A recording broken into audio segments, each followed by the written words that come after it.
হতাশা থেকে তারা এখন চূড়াই পথেই নির্বাচনকে হাইজ্যাক করার চিন্তা করছে। গুন্ডাদেরকে লেলিয়ে দেওয়া হচ্ছে, অস্ত্রের ভান্ডার গড়ে তোলা হয়েছে, ভোট কেন্দ্র অন্যায়ভাবে দখল করে মানুষের ভোট কেড়ে নেওয়ার পায়তারা করা হচ্ছে। আমরা স্পষ্টভাবে বলে দিচ্ছি, জুলাই যোদ্ধারা ঘুমিয়ে পড়ে নাই, তারা এখনো জেগে আছে। তাদের সমস্ত অপকর্ম ইনশাআল্লাহ আমরা প্রতিহত করে দেব। এই অপকর্মের মাধ্যমে কেউ জনগণের ভোট আবার ছিনতাই করবেন, এই দুঃসাহস কেউ দেখাবেন না, এই দুঃস্বপ্নে কেউ ভুগবেন না। সম্মানিত 13 আসনের জনগণ, এটি একটি মর্যাদাপূর্ণ আসন, কিন্তু দুঃখের বিষয় কিছু অসৎ লোক এই এলাকাকে বিভিন্নভাবে জর্জরিত করে রেখেছে সামাজিক অপকর্ম করে। এখানে ব্যাপক হারে বেপরোয়া চাঁদাবাজি চলে, এখানে মাদকের রমরমা ব্যবসা চলে, এখানে আমাদের বুকের সন্তানদেরকে ভুল বুঝিয়ে বিপদগামী করে তাদেরকে অস্ত্রবাজি করা হয়, দখলবাজিতে নামানো হয়, এখানে মামলা বাণিজ্য হয়েছে। আমরা আমাদের যে সমস্ত সন্তানদেরকে বিপদগামী করা হয়েছে, আমরা তাদেরকে ইনশাল্লাহ বুকে টেনে নিয়ে সংশোধন করে তাদেরকে মর্যাদাবান নাগরিক হিসাবে ইনশাল্লাহ গড়ে তুলব। ওই ধাপ্পাবাজদের হাত থেকে এদেরকে বাঁচিয়ে তুলব আমরা ইনশাআল্লাহ। যদি আল্লাহর মেহেরবানিতে জনগণের ভোটে ভালোবাসায় আমরা আত্মবিশ্বাসী, ইনশাআল্লাহ হাও বিজয়ী হবে, ইনশাআল্লাহ 11 দলের পক্ষেই জনগণের বিজয় অর্জিত হবে। এখানে লক্ষ্য করবেন, আমরা কোনো ব্যক্তি পরিবার গোষ্ঠীর পক্ষে এই নির্বাচনে নামিনি, আমরা নেমেছি 18 কোটি মানুষের পক্ষে।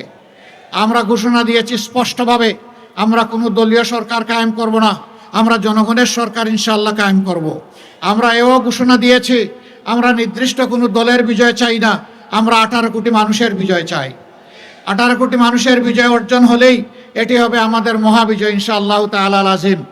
একটা পক্ষ দল ব্যক্তি পরিবারের বিজয়ের জন্য পাগল পারা হয়ে উঠেছে। জনগণ তাদেরকে অতীতে দেখেছে আর এখনও তাদের কার্যকলাপ দেখছে। আমরা বিশ্বাস করি বাংলাদেশের শান্তিপ্রিয় জনগণ অবশ্যই তাদেরকে সমর্থন করবে না, তারা জনগণের দ্বারা প্রত্যাখ্যাত হবে। যারা জনগণের পক্ষে আছে, জুলাই আকাঙ্ক্ষার পক্ষে আছে, জনগণ ইনশাআল্লাহ তাদেরকেই বেছে নেবে। এর আলামত ইতিমধ্যে স্পষ্ট হয়ে উঠেছে। ডাকসুর বিপি সাদেক কায়েম বলেছেন, অলরেডি তরুণ সমাজ তাদের রায় জনগণকে জানিয়ে দিয়েছে। 5টা বিশ্ববিদ্যালয়ে তারা এই জুলাই আকাঙ্ক্ষার পক্ষেই অবস্থান নিয়েছে এবং জুলাই আকাঙ্ক্ষাকেই তারা সম্মান করেছে। ইনশাআল্লাহ 12 তারিখও বাংলাদেশ একই দৃশ্য দেখবে। কেউ যদি সেই দৃশ্য দেখে এখনই ভীত সন্ত্রস্ত হয়ে আবারও বলছি চূড়াই পথে পা বাড়ান, তাইলে এই জাতি এবং আমরা তাদেরকে ক্ষমা করব না, আমরা সেই দিকে চলতে দেব না। এই রাস্তা বন্ধ করে দেওয়া হবে ইনশাআল্লাহ। সরকারের কিছু আমলা, কিছু সচিব, কিছু অসৎ লোক এখনো দলবাজি করছেন, বিভিন্ন জায়গায় বিভিন্ন ক্যান্ডিডেটকে জিতিয়ে আনার চেষ্টা করছেন। ক্যান্ডিডেট জিতবে বা পরাজিত হবে সেটা জনগণের ভোটে। আপনি কে? আপনাকে কে এই দায়িত্ব দিয়েছে? মনে রাখবেন, ক্ষমা বারবার পাবেন না। অপরাধ করে অতীতে ক্ষমা পেয়েছেন, আগামীতে সেই ক্ষমা করা হবে না। যদি আবার ফ্যাসিবাদের দিকে দেশকে ঠেলে দেওয়ার কেউ দুঃসাহস করেন, জুলাইতে যেমন ফ্যাসিবাদে রুখে দেওয়া হয়েছে, আগামীতেও সেই ফ্যাসিবাদে রুখে দেওয়া হবে ইনশাআল্লাহ। কিন্তু আমরা বারবার জুলাই চাই না। এই জুলাই আর হওয়ার প্রেক্ষাপট কেউ তৈরি করবেন, তা ইনশাআল্লাহ আমরা হতে দেব না। ইনশাআল্লাহ সত্যের বিজয় হবে, ইনসাফের বিজয় হবে, দুর্নীতিমুক্ত বাংলাদেশ হবে, ইনসাফ এই বাংলাদেশে কায়েম হবে। সকল শ্রেণী পেশা, লিঙ্গ, বর্ণের মানুষ, ধর্মের মানুষ সমতার ভিত্তিতে ইনশাআল্লাহ তাদের অধিকার ফিরে পাবে।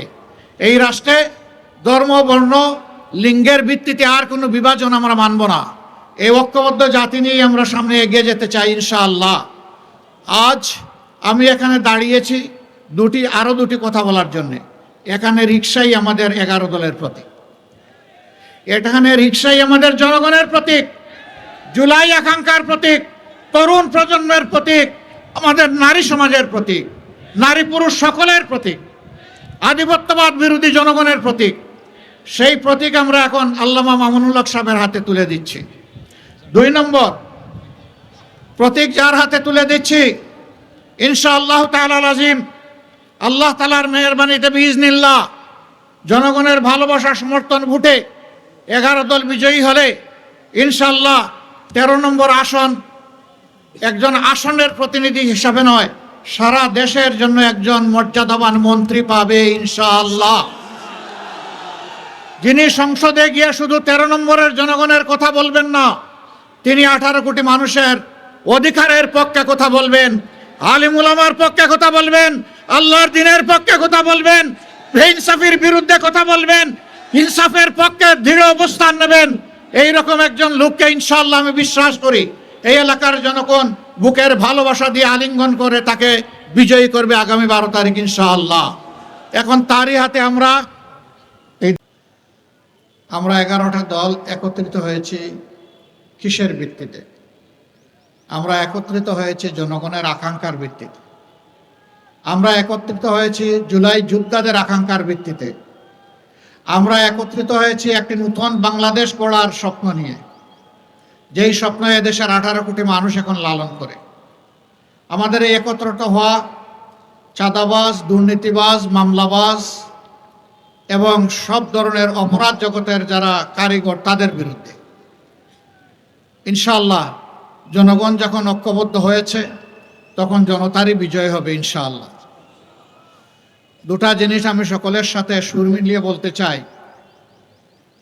অন্যায়ের বিরুদ্ধে, ফ্যাসিবাদের বিরুদ্ধে জুলাইতে যখন আন্দোলন শুরু হয় তখনও কিন্তু ইন্টারনেট কেড়ে নেওয়া হয়েছিল, যাতে অপরাধ গোপন করা যায়, যাতে খুনকে বৈধতা দেওয়া যায়। আবার আমরা দেখতে পাচ্ছি কার ইশারায় কেন সেই একই অন্ধকার গলিপথে আমাদের নির্বাচন কমিশন হাঁটার চেষ্টা করছে। তারা নির্বাচনের দিন 400 মিটারের ভিতরে সব ধরনের রেকর্ডিং বা ক্যামেরা, মোবাইল সব কিছুকে তারা নিষিদ্ধ করতে যাচ্ছেন। আমরা পরিষ্কার বলে দিতে চাই, জুলাইয়ে ওই অপকর্ম যেমন মেনে নেওয়া হয়নি, আজকেও মেনে নেওয়ার কোনো প্রশ্নই উঠে না।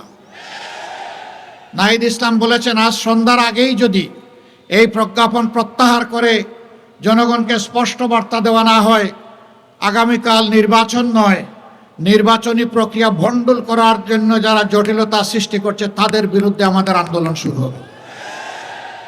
এর সমস্ত দায়ভার তাদেরকে নিতে হবে। আমরা বহু জায়গায় দেখতে পাচ্ছি একটা পক্ষ, একটা মহল নির্বাচনে হেরে যাওয়ার ভয়ে তারা একবারেই হতাশ হয়ে পড়েছে এবং তা রুখে দিতে হবে ইনশাআল্লাহ। এখন থেকে পাহারাদারি শুরু। বিজয়ের মালা গলে পরিয়ে দিয়ে তারপরে ঘরে ফিরবেন, উজু করবেন, 2 রাকাত নামাজ পড়বেন, বিজয় চোখ দিয়ে 4টা সেজদা দিবেন ইনশাআল্লাহ। আল্লাহ তাআলা আমাদের সঙ্গে আছেন। নাসরুম মিনাল্লাহি ওয়া ফাতহুন কারীব ওয়া বাশশিরিল মুমিনিন।